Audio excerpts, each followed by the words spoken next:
Now for our story. It was early evening.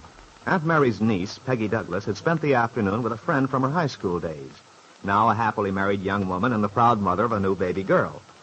The two young people had talked over old times, laughing indulgently at their adolescent joys and sorrows, which now, a few years later, seemed so long ago. As she drove home, Peggy was still in a cheerful, reminiscent mood.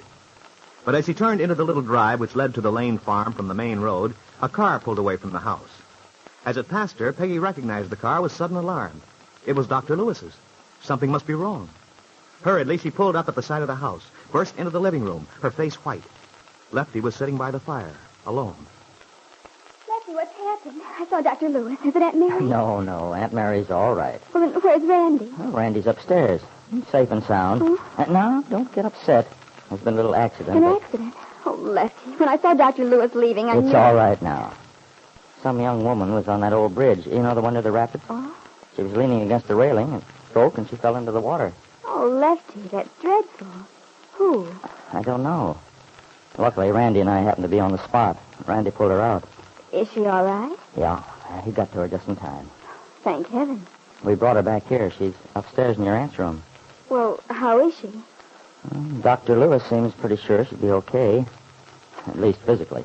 How did you get her all the way home from the falls? Randy stayed with her, and I rushed back here and got the truck. Oh. It's so cold tonight. That river must be icy. According to Randy, it is. But we made a fire, and that kept him from freezing till we got back. Is Aunt Mary with her now? Yeah, and Dr. Lewis thought she oughtn't to be left alone. Oh, no, she shouldn't, I'm sure. I wonder what she was doing down there all alone. So do I. Haven't had time to check with Randy yet. She may have told him something Hello, while Peggy. Randy. I suppose you've heard. Yes, Lefty was just telling me. Oh, gosh, these dry clothes sure feel good. I'll bet they do. Randy, shouldn't you be in bed? What? Just because I had a little swim? Oh, Randy, be sensible. No, I feel fine now. Except that I'm powerful hungry. Well, I only hope you don't catch cold. Oh, don't you worry about me, Peggy. That ducking was a pleasure compared with some of the things I've done these last few years. I'll bet. They don't exactly coddle you fellas in the Marines, do they? Oh, brother. Hey, Mom still in with the girl? Yeah. Randy, did she say anything? I figured she might have given some hint as to who she is or where she comes from while you two were waiting for the truck. No. Of course, I didn't want to pester her with a lot of questions. I did ask her name, but she wouldn't even tell me that. Strange, out there all alone. I've been trying to remember if I've seen her around here before, but I don't place her at all. Well, then she's probably from out of town. It must be. Wonder what she's doing in Wakefield. Well, Aunt Mary may find out. If the girl wants to tell anyone, she'll tell Aunt Mary. Yeah, leave it to Mom. Well, I've seen absolute strangers start talking to her, shopping or places like that, on buses. Before you know it, they're telling her their trouble. Yes, I've seen them, too, lots of times. I always wonder how they know she's that kind of person. Well, they just do, that's all. Yeah. Well, the only impression I got was that this girl is awfully unhappy about something. Oh, what a shame. Lefty says she's young, too. She is. And quite beautiful. Well, I only hope Aunt Mary can win her confidence so we can find out what's the matter and try to help her. Yeah. But I'm afraid Mom may not get very far with her. Why not? She told me she was sorry I'd saved her life. Randy. So you see, she doesn't want to be helped. Randy Lane's statement was tragic but true. For as she lay in the bedroom of this strange house, Lisa Fenner felt only a numb despair. Aunt Mary had entered the room silently, had sat down at the bedside and put her hand gently over the girl's small white one, which was clenched tight as she fought to repress her sobs. Gradually, the convulsive shudders had lessened, and now she lay quiet. There. Yes, that's better. Oh, I'm so ashamed. All this trouble for you. Don't you worry about that. We're just glad you're here with us. You're safe. I only wish I were glad to be safe. But I'm not sure. When I felt that water closing over my head after the wet railing broke, I was almost ready to give up. Perhaps it wasn't intended that you should give up. Perhaps that's why Randy was there. But there's nothing ahead for me. Nothing at all. No, now you mustn't think that. It's just that your vision is a little clouded at present. You can't see what's ahead. But there is something. Something good. There has to be. No, not for me. It would have been better if he hadn't been there. Oh, now, you mustn't say that. Oh, I know it's a dreadful thing to say. But it's true. No, dear. That young man who saved my life. Who is he? He's my son, Randy. He was very kind. It's not that I'm ungrateful, but now I don't know what to do, where to go. Well, the first thing you have to do is get well. By the way, I haven't even introduced myself. I'm Mary Lane. Almost everyone calls me Aunt Mary. Aunt Mary? Yes. I guess they all picked it up from Peggy. Oh, she's my niece. Just about your age. I think you two will like each other. How can you think that? Why, I'm just a stranger. Yeah, I can tell. I know a lot about you, even though I don't know who you are. I'm sorry. I wish I could tell you why. No, my dear. I'm not asking you to tell me. Doesn't matter. You see, I know all I need to know right now.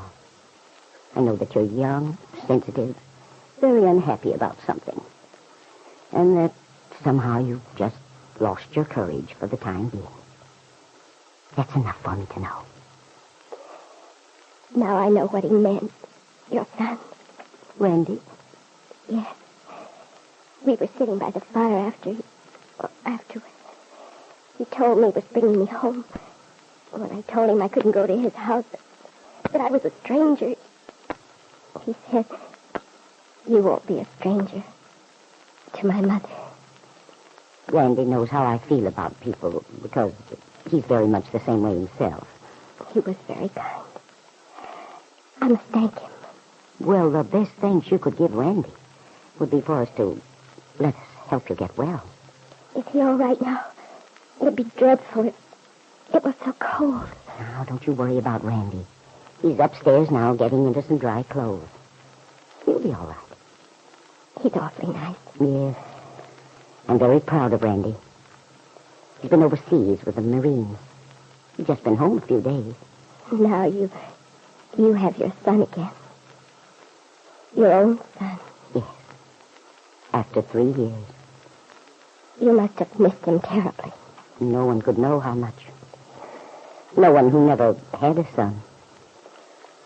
I know. There were many times during the years Randy was away when I felt I couldn't go on. I had to fight against the fear. And sometimes it seemed so hopeless. But I knew it wouldn't help Randy for me to give up. But you weren't alone. No, I wasn't alone.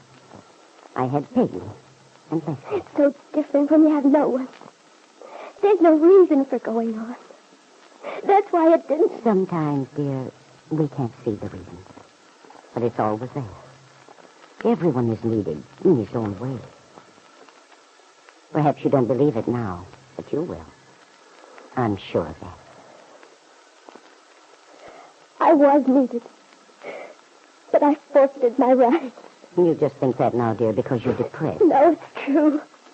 I was weak, greedy. Now it's too late. Oh, it's never too late. Don't you see, my dear? The fact that you acknowledge your mistake... Oh, but I can't go back. Make things right again. I was responsible for a life, and I failed. So what does my life matter? Since I failed that other one. Aunt Mary saw the girl's eyes fill with tears. She wondered anxiously what the young woman meant. Responsible for a life, she'd said. And she'd failed. Well, Aunt Mary thought she must be patient. Let the young woman tell her story when she was ready. And if Lisa Fenner does tell her story, does confide in her, Aunt Mary may have the solution to Bill Meade's tangled life. May put an end to Kit Meade's scheming.